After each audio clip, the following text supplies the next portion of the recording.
And we are live on Facebook. Hello everybody on Side by Side channel.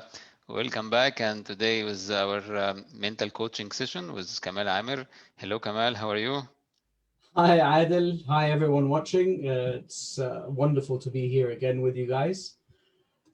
So Thank thank you, you for thank having me you. again.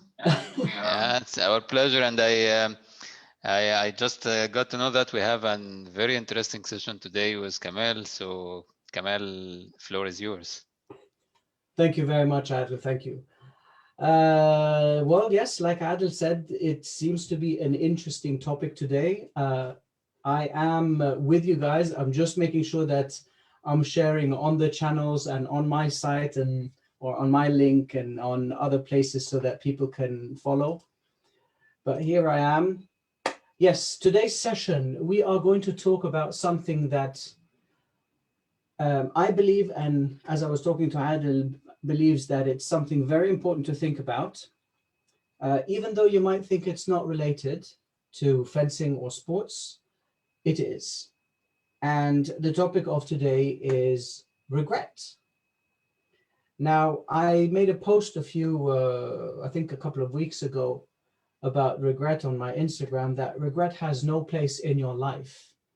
You are here today in that specific place where you are at that specific point of your knowledge and experience, um, by that experience that you've had before, by the events that you've been through, by your, between quotations, your failures and your successes of the past. Without those, you would have not been where you are today. So why regret? Well, that's the introduction. Um, the idea behind it, of course, is that a lot of people talk in a very angrily way, or they self-criticize about and disappointed about the choices that they've made in their life, wishing that they had made this choice or that choice. Or I wish I would have traveled to, I wish I would have moved to Zimbabwe instead of moving to Australia. I wish I would have went to India and studied computer science instead of going to Switzerland and studying hotel business. A lot of people criticize and do these that self-talk that we discussed before, right? And while they do that, they consider their thoughts as, or their actions as being bad choices to their life. And these are the choices that have led to their unhappiness, their lack of joy, their lack of success in their life, ruining their lives, as a matter of fact. And what happens is that you constantly beat yourself up, and you're in a place where, like, oh, this is crap, I should have done this, oh, this, and yeah, you're just whipping yourself basically on and on and on without getting any positive result after that, or without even moving forward. So to put that in context with fencing, think about starting the competition on the very early grounds, and you decide to do one movement instead of the other, and you lose a point or a couple of points, and then you start blaming yourself. Oh, I wish I should have done this move, he did that. Oh, what if I should have thought of doing this instead of that? I would have gotten that point.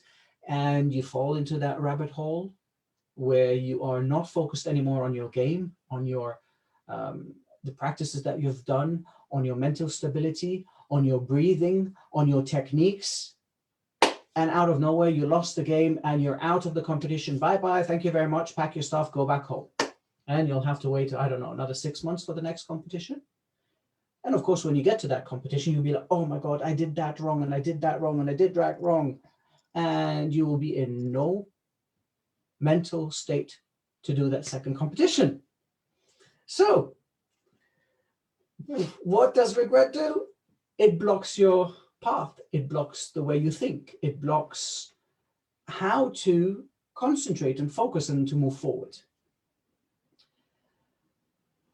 To put it in a better context, people think that there is a right and a wrong choice in their lives at any junction of their life, whether you decide to wake up with your right foot or your left foot, whether you decide to take the highway or you take the scenery way. Choices between studying to become a mechanic or studying to become an engineer. People always think that there's a right and a wrong decision, a good and a bad one. Remember, we spoke about good and bad. There's nothing such as good and bad, right? And they think that if they take choice number one, they will have success, they will have happiness, they will have joy, they will have everything that they've dreamt about. While if they take choice number two, they will fall into a ditch. And thinking that way is absolutely rubbish. It's nonsensical. To put it into context, you do not have any idea whatsoever what choice A will lead you to or what choice B will lead you to. You have no control over what happens afterwards. These are circumstances, these are things that are outside of your control. We spoke about controlling yourself inwards, your feelings, your emotions, your actions. Anything that happens outside of you, it's out of your control. So choosing to study computer science over mechanics, that's a choice. But none of them are wrong, none of them are right. It's what you do with that afterwards. That will not result in your failure in life or in poor choices after that or in poor results. These are choices that we make. These choices, we make them based on knowledge that we have at that specific time. So let's say 20 years ago, I was 19. Yeah, I was 19. And when I was 19, I had just finished high school. I had repeated a couple of years or 1 year, I think. And I had started university. I wanted to study to become an architect. And I chose architecture. I had certain things. I fell into a depression during that time. And I quit university. And then I started working. Does that make my choice a bad choice to leave the university? No. Because had I not left the university, I wouldn't have gotten my first job as a trainer for Exceed, the biggest, at that time, it was the biggest call center in the Middle East. I wouldn't have had the opportunity to get a new job to work for Emirates Airways and travel the world for 4 years and learn more about cultures, learn more about languages, learn more about people. I wouldn't have had the opportunity to come back to Egypt after those 4.5 years and participate in the revolution of 2011. I wouldn't have had the chance to meet certain people in my life that drove me to where I am right here, right now, with you guys talking. So my choices in life were only based on the knowledge that I had back then about what I was doing at that specific time. No idea whatsoever what was going to happen. Many people told me, oh, you're a failure, you couldn't finish university, you're crap, you quit, you're a quitter, and all of that. No. Yes, I quit. It wasn't for me. But the choices that I made, I don't regret them. Or at least today, I don't regret them because I learned how not to regret them. Because without all of those events, without all of those experiences, life wouldn't have unfolded the way that it had unfolded until today. So I repeat my sentence from the beginning. Regret has no place in your life whatsoever. You are doing the best that you can with what you know at that specific time. And then once you move forward, you can look back and say, wow, I made that choice. That led to this and that. Interesting. What have I learned? Is there something to learn? Have I been an impact on somebody else's life? What impact has this caused me? How did that shape my future? how am I going to use that experience to benefit me today to make better choices in the things that come forward?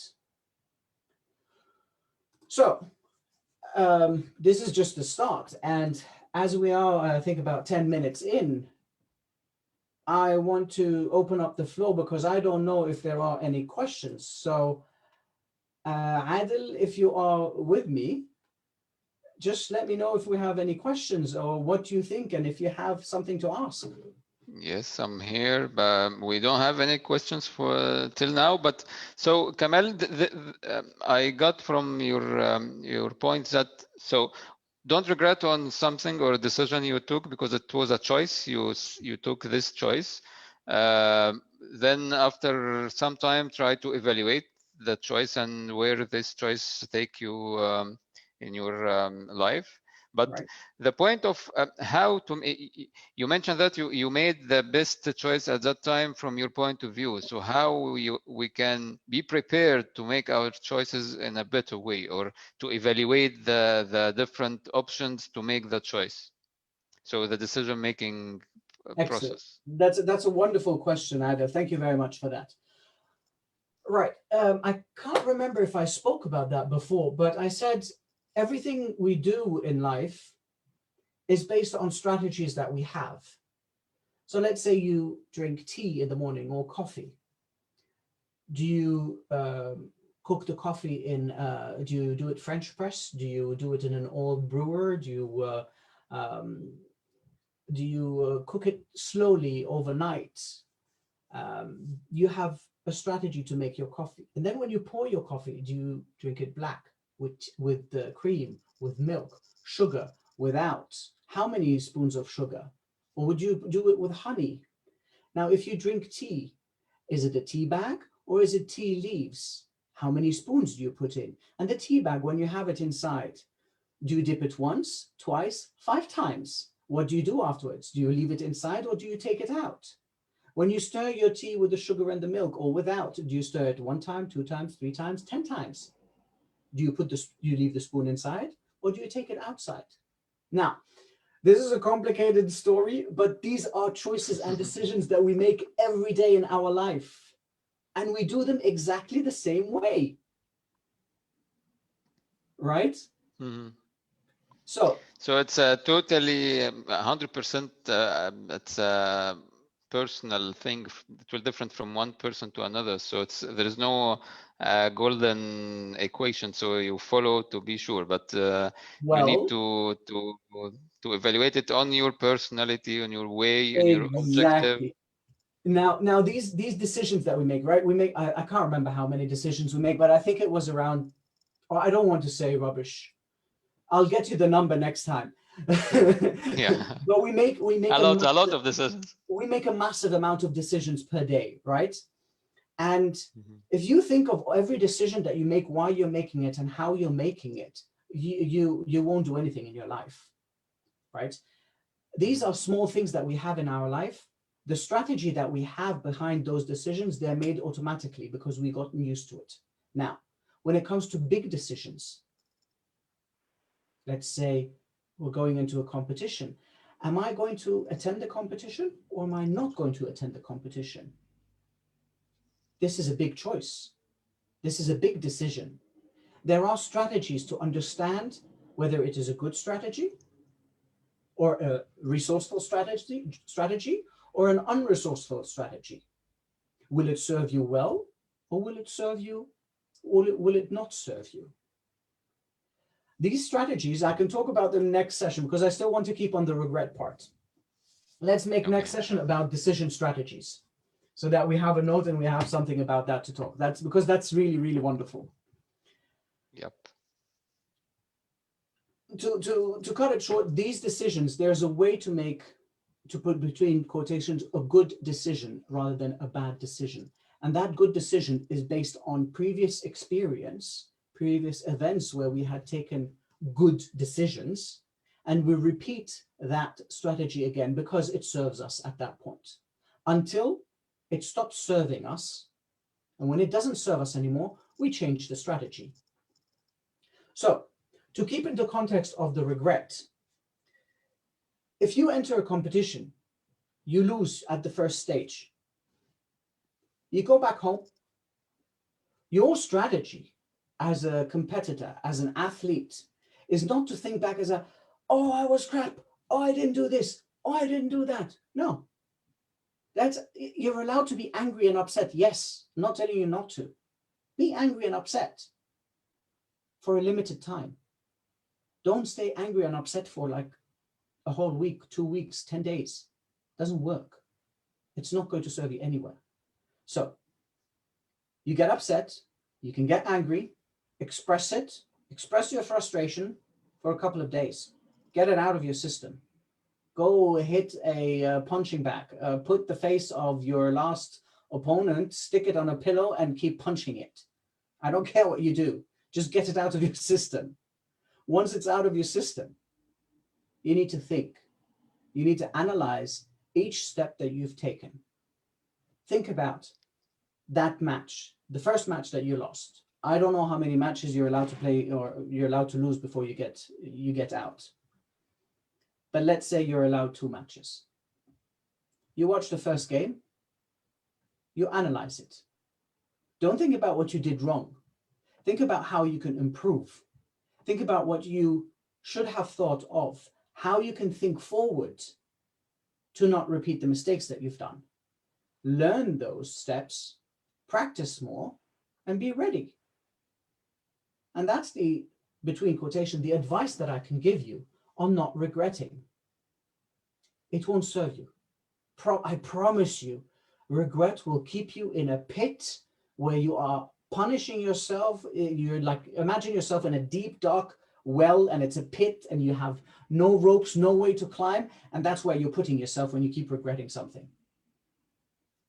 And you're stuck there forever. So get back home, get your frustration and anger out. Think about how you can improve your techniques.